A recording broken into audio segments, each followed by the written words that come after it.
stop your crying, it'll be alright.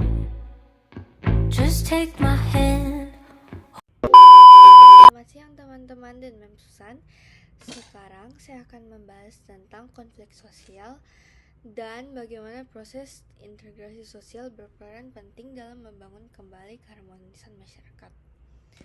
Nah, apa yang dimaksud dengan integrasi sosial? Integrasi sosial merupakan proses penyesuaian unsur-unsur yang berbeda dalam masyarakat sehingga menjadi satu kesatuan. Unsur-unsur yang berbeda tersebut dapat meliput ras, etis, agama, bahasa, kebiasaan, sistem nilai, dan lain sebagainya. Ada 3 integrasi yang saya akan bahas, yaitu integrasi normatif. Apa itu integrasi normatif? Integrasi berdasarkan norma yang berlaku di masyarakat. Contohnya, semboyan Bhinneka Tunggal Ika yang menyatukan Indonesia. Kedua, fungsional. Integrasi berdasarkan fungsi dalam masyarakat, seperti suku Bugis melaut, Jawa bertani, dan Minang berdagang. Yang ketiga, integrasi koersif. Integrasi melalui paksaan demi mencegah dampak negatif atau karena pihak tertentu enggan berintegrasi. Apa sih faktor-faktornya? Faktor-faktornya adalah toleransi terhadap kebudayaan yang berbeda, kesempatan yang seimbang dalam ekonomi, sikap positif yang terjadi di budaya lain, sikap terbuka dari golongan yang berkuasa, kesamaan dalam unsur kebudayaan, perkawinan campur, musuh bersama dari luar.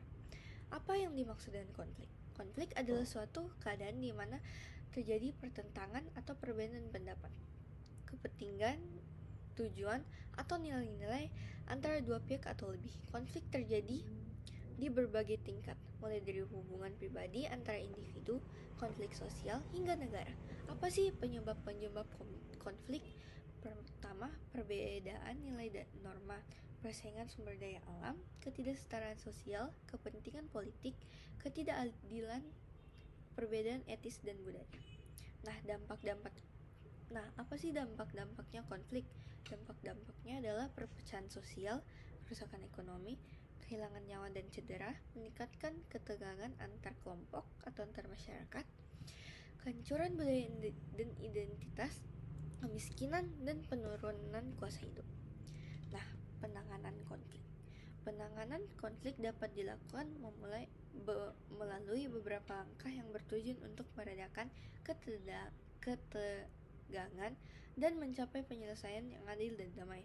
Beberapa cara yang digunakan dalam menangani konflik antara lain negosiasi, penyelesaian secara baik-baik atau dengan hukum, rekonsiliasi, penguatan keadilan sosial, membentuk kebijakan pemerintah yang inklusif. Nah, sekarang saya akan membahas salah satu contoh terbesar dari konflik, yaitu di Indonesia adalah kerusuhan sosial 1998. Pada masa ini, Indonesia sedang menghadapi krisis sosial yang sangat parah, yang menyebabkan banyak kesulitan bagi masyarakat, khususnya kelompok menengah ke bawah. Kerusuhan tersebut dipicu oleh ketidakpuasan terhadap pemerintah Presiden Soeharto yang dianggap tidak mampu untuk mengatasi krisis tersebut, serta adanya ketegangan antara kelompok etis Tionghoa dan pribumi. Selain itu, ketidakadilan sosial, menyimpangkan ekonomi, dan diskriminasi rasial menjadi akar masalah kerusuhan ini. Akar masalah kerusuhan ini adalah ketimpang sosial dan ekonomi, di mana sebagian besar kekayaan negara dikuasai oleh segelintir orang, sementara mayoritas masyarakat hidup dalam kemiskinan.